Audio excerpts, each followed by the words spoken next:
How the Internet really works.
To send this information across the network.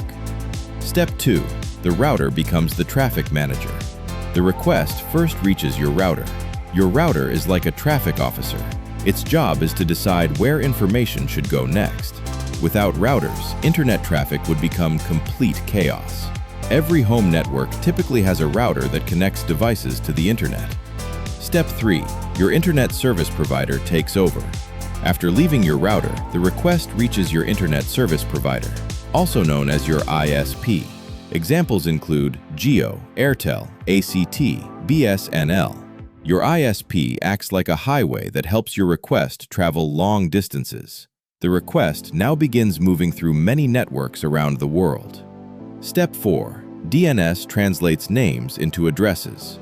Now here's something interesting. When you visit YouTube, you type youtube.com. But computers don't understand names. Computers understand IP addresses. Just like your house has a physical address, every device on the internet has an IP address. A system called DNS helps convert youtube.com into the actual IP address of YouTube's servers. Think of DNS as the internet's phone book. Without DNS, we'd have to memorize IP addresses for every website we visit. That would be impossible. Step 5. The request travels across the internet. After finding YouTube's address, your request travels through many routers and networks. Each router looks at the destination and decides the best path forward. It's similar to using GPS when driving to a destination. Different routes may be used depending on traffic conditions. The internet works the same way. Step 6. YouTube's server receives the request. Eventually, the request reaches YouTube's servers. A server is simply a powerful computer that stores data and provides services.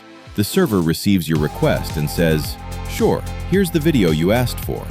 The server then sends the video data back to your device. Step 7. Data travels back to you. The video doesn't arrive all at once. It is divided into smaller pieces called packets. Think of packets like puzzle pieces. Each packet travels through the internet independently. When all the packets arrive, your device puts them back together. This is why you can watch videos smoothly without downloading the entire file first. Pretty amazing, right? Why is understanding the internet important? If you want to learn cybersecurity, ethical hacking, networking, cloud computing, web development, you must understand how the internet works, because every cyber attack, every website, every online service, and every cloud application relies on these same principles. The internet is the foundation of modern technology.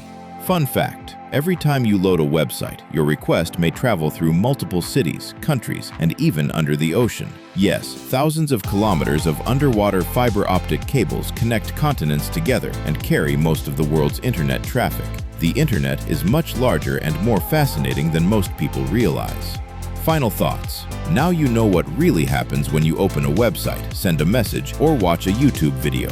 Your device creates a request. Your router forwards it. DNS finds the destination. Routers guide the journey. Servers respond. And packets bring the information back to you.